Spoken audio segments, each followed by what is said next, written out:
labeled so I can remember names myself. But no, it's been good to kind of be back a little bit. It's a long circle of progression, and here I am again. Sure. So Stearns County guy. That's right. Born and raised in Cold Spring. Yep. After that, where'd you go to school? I did a couple things. I got a 2-year degree from Brainerd Community College, and then finished at St. Cloud State with a biology degree in kind of fish and wildlife and wetland management. Always a pretty good passion for the outdoors from Absolutely. a young guy on? Absolutely. I grew up in the banks of the Sauk River.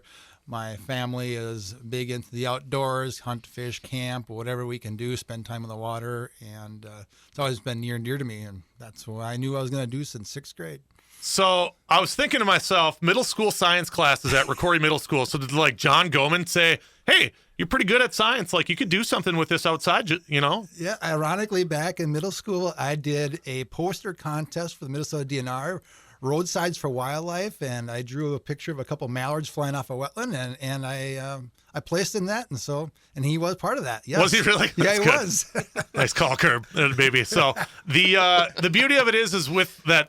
I mean, the outdoor passion as a young guy, and then science. Being good at that, you get the mallard contest and stuff. Going to college, is that where you kind of had your career path?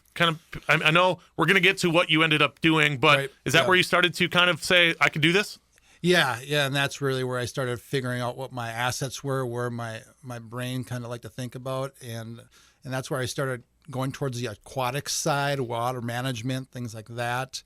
Obviously, soils are an important part of that, and the watersheds and so forth, and that's kind of where I ended up steering my career, is more to those aspects, and I really took that on at St. Cloud State. Sure. So graduated from St. Cloud State, and then where'd we go from there? Well, my first job was very short-lived, trying to get my feet literally wet. I was working for Pheasants Forever at the Stearns SWCD at the time. We were the first partnership with Dennis Fuchs and the office, and I was there about 6 months being a farm bill biologist. That is actually kind of funny. I mean, to think that now you took Dennis's role as he retires, the fact that you worked for Dennis a couple moons ago. That's right. Yeah. But, that was, only a few months, but I was trying to figure out where I was coming and going. And that was, kind of soft money back then, grant money. Yep. And then the Nature Conservancy stole me. And the Nature Conservancy is a global-wide conservation group across the world. I ended up being a steward for their area preserves, which is kind of like a technician. Sure. And eventually ended as a project manager for basically central Minnesota all the way to Dakotas. Interesting. And you were there for? Almost 10 years. 10 years, just a quick decade. Yeah, a quick decade. And getting kind of that Western Minnesota lay of the land, basically working with all those counties and working with all those partnerships and stuff like that. That's kind of your home base. I feel like you're a guy who's been out there, shooting ducks and stuff like that, for shooting pheasants for many years. Yeah, but the bigger thing that you alluded to was working with the counties, working with the partners out there. When I worked for that organization, I was big into grazing. I was attending grazing classes and schools out in the Dakotas. We were working on, grass production, native landscapes, things like that. How can we cooperate with that kind of a working lands concept with producers, primarily on the grazing front? Right. So from there, you had some government work? Yeah, that's when I Military work, yeah. Yes. Going back to St. Cloud State, I did all my college internships at Camp Ripley. Okay.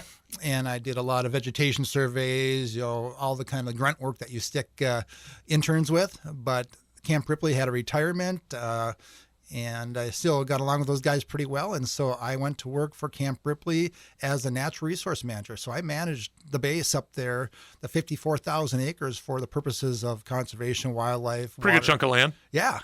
Yep. That's a lot. Yeah. It's a lot to fall on a guy's shoulder. It was cool. It was a great experience to work with some of the greatest leadership I've ever been around. Yeah. Working with colonels, lieutenant colonels, sergeant majors, and just being part of that big mission for the United States was pretty cool. Right. And having that opportunity, having that kind of military paycheck coming in a little bit, wow, you take a lot of pride in stuff like that. Yeah. The mission right there was for training our military to be the best in the world and giving them the right facilities. But my job was to make sure the environment was, one, protected from their military training or worked with them, but to give them the resources and manage the resources appropriately.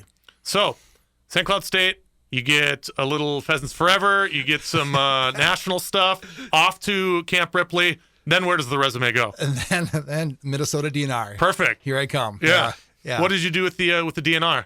I jumped into the wetland team. Okay. Where the section of wildlife has a wetland program, and I was started with, again, kind of the private lands person for the state of Minnesota to reach out and work on whatever kind of wetland project there was for the purposes of wildlife. Sure. In this area, or do they kind of send you wherever? I was a statewide employee. Gotcha. Yep. And that position evolved into multiple positions. I was kind of the jack of all trades for a while there. I obviously went through the pandemic during the heart of it, and there was hiring issues and things like that. So I was picking up all kinds of jobs.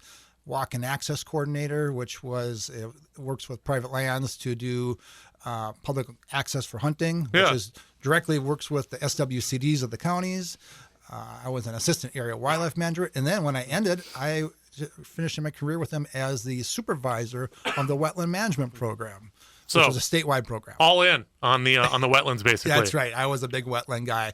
So taking the tour. You've your waders are. You always know where they are in the garage, don't you? That's right. I went through a pair a year. Right? Sounds about right. We're talking with John Maile, the new Stearns County Soil Water Conservation District Administrator. Logan, you were on the hiring staff. You were on the board. Sat in on some. I sat in. I was asked to sit on John Maile's interview and all the other interviews too. Yeah. Gotcha. What set John apart from the other candidates? Well, my biggest resume is pretty good, obviously. Resume's pretty good. He knows what he's talking about, and the fact that I think being a local boy from Stearns County definitely is a big push. And I'm with John's position. It's a big on being able to communicate and have eye contact, and that's one thing I've really pulled away from his interview, that he maintained eye contact with everyone in the room, and if we had questions, he had a good answer. Sure. And he knew what he was. He knew what he was doing. He knew what he was talking about, and he did his research. The beauty of it, John, is it sounds like talking with you off the air, the job kind of found you. People said, "Hey, did you hear about this?" It wasn't like you were leafing through Zillow or like Indeed or anything like that. Right, kind of people said, "You should do this." Yeah, absolutely right. I saw the job come across, and I thought, well, I have a good job with the DNR. I'm enjoying what I'm doing. But a few people came to me, and I started digging into it, and I talked with staff, and I'm like, you know what? I think this is right. All those experiences I just wrapped up, from the three kind of primary things I've done. Right. It's kind of set me up, I think, well for this, and that's how it all came to be. It's like it's meant for me to come back to Stearns County, bring those experiences, bring those those tools I've learned through leadership, field experience, and bring it home. How many applicants were we looking at? I think originally there was 4. Okay. But then I think 1 or 2 dropped out. I wasn't part of the whole part of it. I was more towards the end, but at the end we had two applicants, I believe, gave presentations. Were they both from Stearns County? I know one of them was. One of them was for sure, but the other one was not. I think the other one was more down south, I believe. So, taking pride in being from Stearns County, staying local because did you pretty much always live around here? Yeah, you were a commuter? I was a commuter. Yeah, how long was your commute? Yeah, I drove from Camp Ripley to home, 60 miles one way. I had to make sure I ride share. It's amazing how many people ride share. We would ride share up there and back every day. Glenwood was my home office for DNR the last number of years. So I've been putting on lots of miles. And Wade Park's a piece of cake. It's a piece of cake. But I kind of laughed the first day in the office. I said, this is the first time I ever drove east. Yeah, you were always a west guy. I was always driving west or north. Yeah, so that's switching things up a little bit. John, we got about a minute before we break here. Through 3 weeks, seems like a great fit for you personally. You liking it? I mean, it's only been 20 some odd days or whatever, but yeah, no, it's been great. It's kind of been, like I said, coming home and everything. There hasn't been any major hiccups. It's just kind of like I'm ready to go. Yeah, and Dennis Fuchs's office, is there like a hidden keg somewhere in there, like an old tapper? Like, what's this? Oh wow, free beer. I haven't opened the bottom drawer of the file cabinet yet, but I have a hunch there might be something hiding in there. There's 2 guys in the studio who would not be shocked to hear that. Not one bit. So, did you know? I know you worked for him a million years ago, but did you know Dennis within the last 10, 15 years? Oh, yeah. He and I stay connected. I mean, still a little bit of involvement attending the Stearns County Pheasants Forever banquets when I can and just bumping each other. Yeah, we still talk. We were partners on so many things right now yet, or before taking this job. So he and I know each other well. Good relationship right there. That makes it easy for you. We have much more to come with John Maile, and Logan Berg has plenty to get to as well. That's coming up right here on Sara's Partyline. We break for news, weather, and markets on your Thursday morning, 9:30, 65 degrees. Minnesota News Network. I'm Brent Palm. The defense now has the case in the .org. We're back on Sara's Partyline. Partyline brought to you by Wimmer Opticians and Chiropractic Connection. We have Logan Berg as well as John Maile in studio here today from the Stearns County Soil Water Conservation District. Logan, you told me you're a busy boy coming up. Always busy. Staff is not huge at the moment. No, and definitely not. The workload did not slow down for you. Nope, but actually I got to notice here that it's actually going to increase from what we originally thought was going to happen. Sure. So I don't know if our listeners are subscribed to the National Association of Conservation Districts. This is actually more in John's realm, but they came out with a report this last year of the big beautiful bill and what it's doing for conservation, which is huge. What they essentially did now for NRCS is all that IRA money that was put in place by the previous administration. All they did now is they, instead of having a separate fund pool for just IRA practices, they basically copy and pasted it into our general funds, which is huge. Sure. So it's a lot easier on staff. It's a lot easier on the landowner. And then now it's not limited to 2030. It goes to 2031 now. But so we basically got an increase of 60% for EQIP, 38% for CSP, and an additional 50% for RCPP. I know that's a lot of acronyms, but yeah, we talk about them a lot on this. John's getting military. He's getting Ripley flashbacks with all these acronyms here. So we're actually getting, what's kind of cool about that RCPP increased funds, that's all local funds that the local SCD district can now apply for once a month. Sure. They can batch it once a month. I believe it's $100,000. Is that right, John? I believe so. Well, I was going to ask you, what's the impact on that with local producers and stuff like that you've seen initially in, 7 days since the signing? Well, so the signing, actually, the deadline's August 1st, so we haven't had a huge announcement yet. NRCS hasn't rolled this out. This is actually more kind of like a little hidden path because it's based off the National Association of Conservation Districts. So NRCS hasn't announced it fully yet, but the fact that it's in an actual update, that's a 15-page document, goes through all the details of it. But so our deadline's August 1st, so we haven't gotten too many calls yet. But it'll be moving quick here? It'll be moving quick, but like I said, like we've said, we're kind of short on staff, so if you have any interest in putting any conservation on the ground, now is the time. Sure. I've said it once before, and I'll say it again. This is the golden age of conservation right now. Just for funding and government availability, planning. Our technologies is getting better and better every day. Production, and then NRCS is working on streamlining everything. So cut down on the paperwork. Like, why do we need to prove that no-till is good for the environment, or why cover crops is good for planting? It doesn't make any sense. Why do we need to prove that? So that's what NRCS is working on. Why do they have to? I have no idea. You're trying to figure that out too? Okay. Yeah, me too. I thought you were actually I thought you had something for me there, because when you said it, it's like, well, I don't know. Isn't there 30 years of data on that? It's just so, take it for a planner like me, one conservation plan normally takes anywhere from 8 hours to 48 hours from beginning to end. That's including site visits, paperwork, signing, implementation, etc. Mm-hmm. But now you got CSP, which is a way bigger program, a lot more dollars in it, but it's a lot more difficult. One of those plans takes up to 80 hours per planner. So that's 80 hours. Yep. And that's that August 1st deadline? No, so that's a different program. You have more time on that. That's Okay, in the springtime. Yep. So what CSP does, Conservation Stewardship Program, they take the people that have done EQIP very well, and it rewards them for being part of that program. Be like, hey, let's take this to the next level. Yeah. But you have to have that backup, that you have to have that experience through EQIP. Sure. Just to even some proven success, basically, correct. to show that you're kind of committed. Yep. Yeah. Yep. Correct. Yep. And then having that, it's almost like a resume booster, basically, for a local grower to say, hey, I made this work. I'll make this work too. Right. So like the EQIP, it's an incentive program, environmental quality incentive. So, but conservation stewardship program is like, hey, we recognize you as a conservationist. Let's take it to the next level. Let's see what else you can do. Sure. So pretty cool. That's what it's all about. Good opportunity, and for local producers and growers to get a hold of you, now's the time. Yep, now's the time. Come in the office, give us a call. We're here to listen, and if you want to reach out, the office number is 320-251-7800. So, he doesn't know the story. Yeah, his eyes got big there, because he used to always have to kind of burn that into his head like it wasn't his childhood phone number quite yet. Yep. Now, Dennis, he could rattle that off after an 18-pack. And Extension 3, though. Yeah, extension 3. No, extension 2. Oh, you're extension 2. Sorry Yeah, about that. you're over on the 3 side. Yeah, so I'm on the 3 side. Logan's come a long way Yeah, long way. in getting, Long way. getting that number. Dennis also didn't like his cadence that he said it in. He said it too fast by Dennis's standards, so it was always kind of fun on the air there. Slow down. Yeah. John, hearing these opportunities, it's got to be a great time and exciting for you to start meeting local growers and stuff like that. Absolutely. Hearing all these acronyms, and I kind of know them back in my mind. They're not new to me, but they're a little bit rusty. Right. So trying to remember what they all paid for. But Logan did a really good job of saying seeing the advancements and the tools that we have now in conservation for all aspects of it is gone leaps and bounds the last 20 years.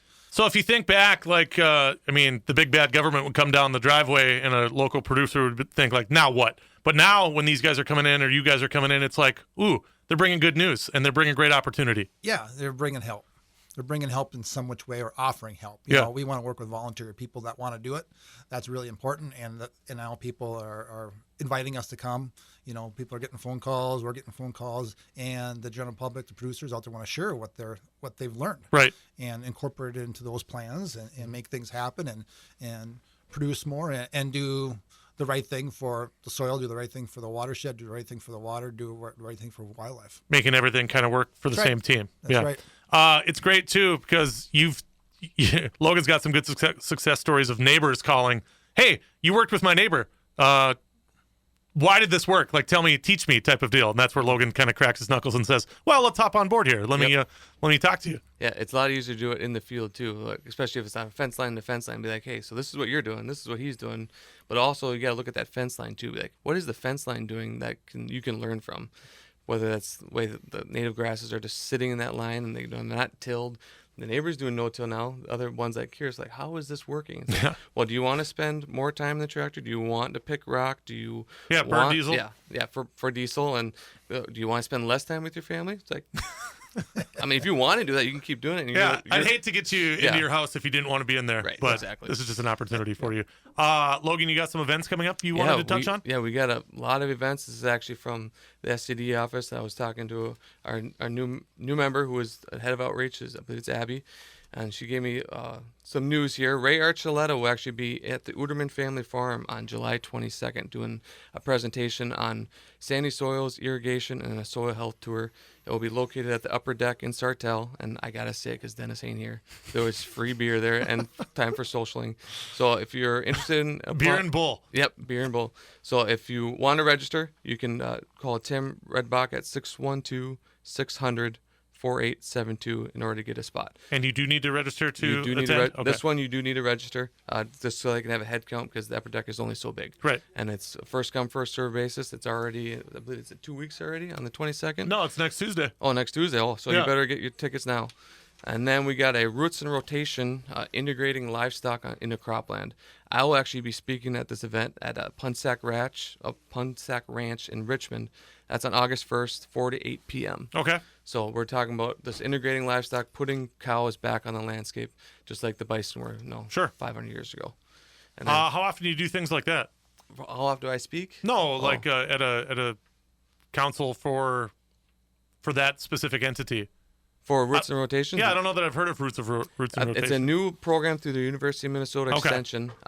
I haven't actually seen it yet. This is actually the first time I'll be even a part of it. So zero would be the answer. Zero, yeah, zero. So, but I don't want to say I could definitely be wrong. So, but we'll just see. Yeah. And then Rosholt Field Day this year is on August 21st, 9 to 12:30. It's free to attend. You don't need to. You do need to register at this one as well. This is at swcd.org. They're kind of the head of this, but NRCS and Stearns County SCD is also assisting and just help setting up, and free lunch is included. We're talking about nitrogen use in irrigated corn, efficient irrigation, soil moisture sensor probes, and soil health programs and practices that are available throughout the state. So, I mean, and that's something I've always kind of thought was pretty cool, the fact that the local county SWCDs kind of piggyback on each other. Mm-hmm. And maybe this is a question more for John, like seeing the opportunity that you can lean on resources around other counties in the area makes it pretty cool that you're all kind of working for the same team.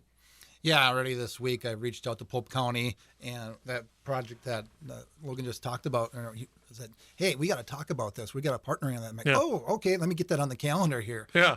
Yeah, definitely. It makes it tight-knit groups. We're all communicating and, tag teaming to make offer opportunities for the general public, producers, whoever, landowners to get involved, and we don't stop at county lines. Yeah. Well, that's what I think the cool part of it is. It's not a contest. It's not we smoked you guys this year type of deal. Right. It's right. I mean, there's plenty of acreage where people own on both sides of a county line. Absolutely. So where do they absolutely. say? Where do they call home type of deal? That's right. Are they Sherburne or are they Stearns type of thing? So That's right. It's working together and it's leaning on each other for resources. Yep. No, I think that's a great thing. And, I've been doing that across my career, county lines, state lines, local communities, whatever, we try to all work together. Yeah, that's the plan. Logan, when you look at kind of a full summer of scheduling and stuff like that, it's crazy to think how busy you guys really can get, both in office and then going to your events as well. Yeah, for sure. And especially this year is no different. Actually, it's going to be a lot more busy coming up the next couple months here. Deadline for EQIP August 1st, and then we got harvest and then planning. Next thing we're going to know, it's going to be Christmas. You got the boots dirty yet lately? I actually I may not should say this, but I got a truck stuck a couple weeks ago. Oh! You were cursing the moisture earlier. I on was here, cursing. yeah. I went to go check an emergency CRP because the guy was going to go spray, and he's going to spray tomorrow. I need to go make sure that just Good to do go. a status review check on it.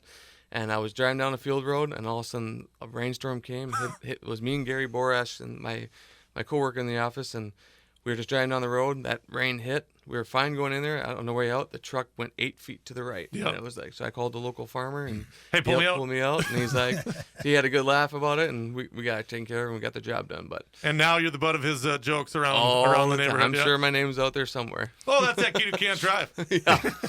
First question, he's like, "Are you a farm boy or you a city boy?" I'm like, "I grew up on a farm." He's like, "Good," because I thought it was some city slicker that got stuck. That's good, though. I mean, and having that kind of ribbing relationship with local producers and stuff like that makes it fun, too. Yeah, and who knows? Maybe in 10 years or in a couple years, You'll he's pull gonna him out. Yeah, pull him out. He's gonna be calling the office. Hey, what about that program? And then he'll know who to call. Yeah, I like it. So it's those great kind of on-farm visits and relationships that makes your job fun, getting your boots dirty and getting your tires stuck. Get tires stuck. Yep, absolutely. John, you been out? I suppose you don't have any time to get out yet. Still kind of learning. No, I've been in the office almost every day. I actually went out field one day this week and showed them a project that I was working on with the city of St. Martin. Okay. But it was a revitalizing their old wastewater treatment ponds. Sure. For the purposes of feeding and resting for waterfalls. So I showed some of the guys in the office some of the stuff I've been doing, which is a practice I think we could utilize or adopt similarly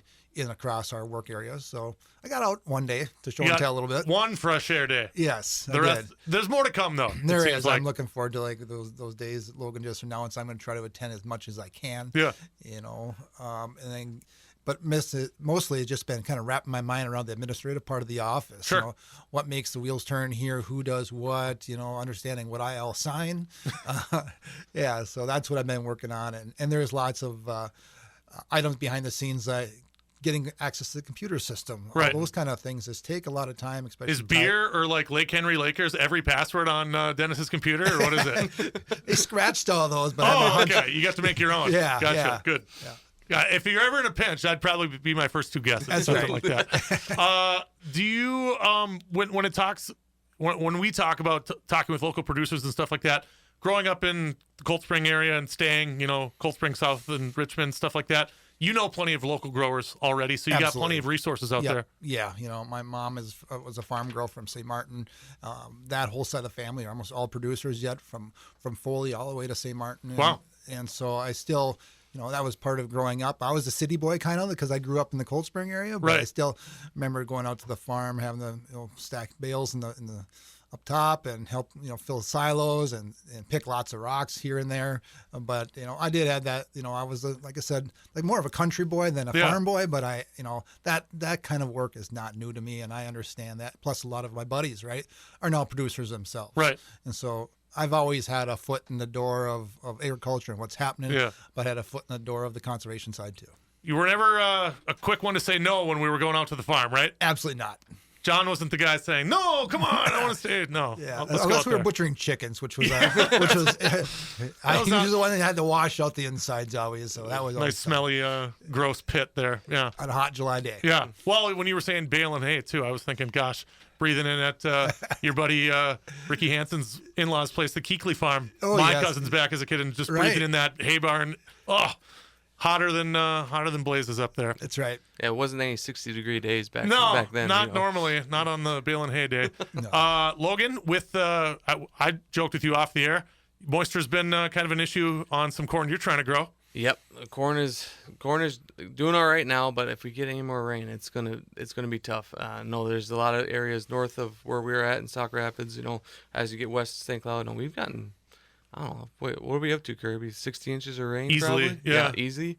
It's just, and then soybeans aren't looking great. I've yet to see a really good soybean looking field. It just seems that when people got into the field to plant that, then we got that 6-inch rain and washed a lot of it out. Wasn't worth to really replant it because some of it was still coming up. Yeah. And my garden looks like crap. I don't know if any of our listeners' garden. Your looks peppers? good, but my peppers aren't doing good. Tomatoes are doing real good. Yeah, but I'm sure. the potatoes, the sweet corn, none of it's doing great. Are you But- hearing that from local growers too? Yeah, a little bit here and there. I know northwest of Sauk Center, they had a tornado go through, and Right. we lost we had to estimate about 5 to 10% of the acres in that area. So it's been a tough year. Yeah. It's going to be a tough year for farmers, but hopefully we can dry out a little bit here at the end of July, and August hopefully will be dry, so stuff can start drying down and people get a good harvest, and hopefully the corn prices still stay up. That would be ideal. And especially, I mean, you drive by, I drive, Richmond to St. Martin to Albany every day, and there's spots that look great and there's spots that don't. So Yep. it's kind of the give and take basically. And But then John was just saying, it's like north of the state, there's some areas that's still in a drought, and it's which like, is crazy. Like, Yeah, how do you yeah. even, it's not raining up there or what? We're getting smoked here. So- Their fire danger went down a little bit, but there's still areas of dry conditions up there. And that's just kind of our ecosystem here in Minnesota. You talked about south of Wilmer. It's a lake. Yeah, it's unbelievable. They had a 10-inch rain event a few months ago or a month ago roughly, and now this past week another 4 inches. I mean, it's amazing the water standing in the countryside. Right. And I monitor the Sauk River. One of the first things I do, I pull up on my computer every morning is I check the meter on the Sauk River, and that thing's flowing at over 1,100 cubic feet per second right now. Which is high. Which is really high. Yeah. Standard flow is 350. Yeah. So it's up, and then you talk south of Wilmer, and then northern Minnesota's dry. Yeah. So figure that one out. Yeah. So you guys could get phone calls from both ends of the spectrum, basically. Yeah, for sure. Wet and dry. So it's you never know what you're gonna get when you walk into the office, do No, you? and yeah, like that. I have yet to remember now. I haven't been on this earth this long, but I don't ever remember a July being this wet before. Right. Well, I mean, you get a record low today Yeah. in July. Yeah. Like I remember, I told you guys off the air, I walked past my thermostat yesterday and said, "Oh, December, 68." I don't remember setting this at 68. And What's normal anymore? We don't know what's normal exactly anymore. what it's new normal. The new normal is erratic. And trying to figure that out, it's the beauty of it, and you guys get to dive right in and get to hear about it from the growers and the producers to see what the plan of attack is going forward. So, I guess nobody knows. Nobody's asking where their low spots are. They can figure that out. Yeah, Pretty quick. you can figure that out real quick. Well, John, it was great meeting you. Yeah, thank you. Welcome aboard at the opportunity to work in Stearns County. Have that on your kind of business card. That's got to mean a lot to you. Yeah, it does. Like I said, I've always get to bring everything home. Already recognizing the projects that people are talking about across in the office. I'm like, oh, I know where that is. Yeah. Oh, hey, I know them. Yeah, exactly. That's going to be the beauty of it. Yeah, that I have really- their cell phone already. You're right. Yeah. I really enjoy that. I love bringing the cooperation, and seeing it all get put together, in my backyard. Yeah. For say, being able to grow up here and understand and seeing the transitions on some of these properties through the family has been exciting. Yeah. And how that has grown. And then just, the other cool thing is coming back to the office and seeing it now with 20 some people in the office and how much, I'm going to call it horsepower is in that office is pretty incredible. Right. And the skill level of everybody is just, it's a great place to be. Come a long way since when you were an intern there in the 90s or whatever. Yeah, it was, and they were good then already. Yeah. They were good, but I mean, just keeping up with the tools, the technology and everything is just the next level. Yeah. And you're from Stearns County, so you're going to be great at, who does he belong to? And That's stuff right. like I know that. which baseball team they hang their hat on. So. It's going to be perfect for you. Yeah. John, we appreciate your time today. Logan, great seeing you as always. Get some sleep. Sounds like you're going to be a busy boy coming I around don't the think corner. that's going to happen. Not anytime gonna soon. Maybe Christmas. Maybe Christmas that Eva will be able to get some sleep. We'll see. We'll see. Well, boys, have a great day, and we'll talk to you next time, okay? So, thanks, Thank Kirby. you. John Maile and Logan Berg are with us here on Sarah's Partyline today. Partyline brought to you by Chiropractic Connection. Chiropractic Connection in St. Joseph connects health with chiropractic.